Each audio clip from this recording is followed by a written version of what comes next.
হাতের আঙ্গুল ফুটানো নিয়ে ইসলাম কি বলেছে, বিজ্ঞান বর্তমান কি গবেষণা বের করেছে এবং এর ক্ষতিটা কি আপনি জানলে অবাক হবেন। এই যে অনেকে বসে বসে হাতের আঙ্গুল ফোটায় 1450 বছর আগে এটার ব্যাপারে ইসলামের একটা দিক নির্দেশনা রয়েছে। বর্তমান বিজ্ঞান অবাক করা একটা তথ্য দিয়েছে, আপনারা শোনার চেষ্টা করেন।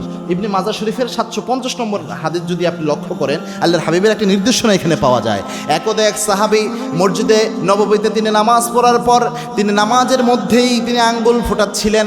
আল্লাহর হাবিব সাল্লাল্লাহু আলাইহি ওয়াসাল্লাম ওই সাহাবীকে এই কাজ করতে দেখে নিষেধ করলেন। আল্লাহর হাবিব তাকে নিষেধ করলেন যে সাহাবী, তুমি নামাজের মধ্যে এই কাজটা করো না, অর্থাৎ তুমি নামাজের মধ্যে আঙ্গুল ফুটাইও না। আল্লাহর হাবিবের পড়া নির্দেশনা এটা। এবং আরেক হাদিসে পাওয়া যায় রাসূল সাল্লাল্লাহু নামাজের বাহিরেও এক সাহাবীকে আঙ্গুল ফুটাতে দেখে আল্লাহর হাবিব সাল্লাল্লাহু আলাইহি ওয়াসাল্লাম নিষেধ করেছিলেন।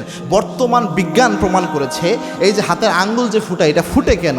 অনেক ক্ষেত্রে হাতের আঙ্গুল ফুটানোর ক্ষেত্রে যেটা হয়, আমাদের এই হাতের আঙ্গুলের মধ্যে সিনোভিয়াল তরলের মধ্যে এক প্রকারের গ্যাস জমা হয়ে যায়, এক প্রকার বুদবুদ টাইপের গ্যাস জমা হয়। যখন আমরা হাতের আঙ্গুলটা টান দেই, এই যে ফুটে যে এটা ওই গ্যাসটা ওই সময় শব্দ করে, গ্যাসের কারণে এই জিনিসটা হয় এবং ওই বুদবুদটার কারণে এটা হয়। এটা যদি আপনি নিয়মিত করেন, যারা নিয়মিত হাতের আঙ্গুল ফুটায় তাদের ব্যাপারে বর্তমান বিজ্ঞান বলছে তাদের লিগামেন্ট ঢিলা হয়ে যায়। অর্থাৎ আপনি কোনো কিছু যদি শক্ত করে ধরেন, এই শক্ত করে ধরার যে আপনার ক্ষমতা, যে কোনো কিছু অনেক শক্ত মজবুতভাবে ধারণ করবেন, এই ক্ষমতা আস্তে আস্তে নষ্ট হয়ে যায়। এই জন্য নিয়মিত আঙ্গুল ফুটানো এটা অনেক মারাত্মক একটা বিষয়। 1450 বছর আগে আল্লাহর হাবিব সাল্লাল্লাহু আলাইহি ওয়াসাল্লাম আঙ্গুল ফুটাতে নিষেধ করেছেন। বর্তমান বিজ্ঞান এটা প্রমাণ করেছে যারা নিয়মিত হাতের আঙ্গুল ফুটায় এদের কোনো কিছু শক্ত করে ধরার ক্ষমতা এটা আস্তে আস্তে নষ্ট হয়ে যায়, কেননা তার লিগামেন্টগুলো ঢিলা হয়ে যায়। এবং আরও বেশ কয়েকটা ক্ষতি রয়েছে, তার হাতের যে আঙ্গুলের কোরগুলো রয়েছে এগুলোর মধ্যে ব্যাপক পরিবর্তন আসে। এই জন্য আল্লাহর হাবিব সাল্লাল্লাহু আলাইহি ওয়াসাল্লাম নিষেধাজ্ঞা দিয়েছেন। ইসলামের মতো এত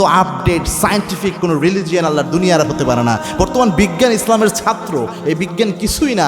যত দিন যাবে ইসলাম তত বেশি সায়েন্টিফিক হিসেবে প্রমাণিত হবে, কেননা আল্লাহ রাব্বুল আলামিন ইসলামকে দিয়েছেন ইন্নাদ-দীন ইনদাল্লাহিল ইসলাম, একমাত্র মনোনীত জীবন ব্যবস্থা হিসেবে। এবং আল্লাহ রাব্বুল আলামিন জানিয়েছেন এই ইসলামের ব্যাপারে আল্লাহর ঘোষণা হচ্ছে ইসলাম হচ্ছে কমপ্লিট কোড অফ লাইফ।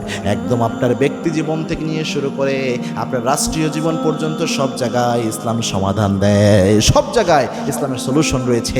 আল্লাহ আমাদের জিনিসগুলো বুঝার তৌফিক দান করুন, আল্লাহুম্মা আমিন।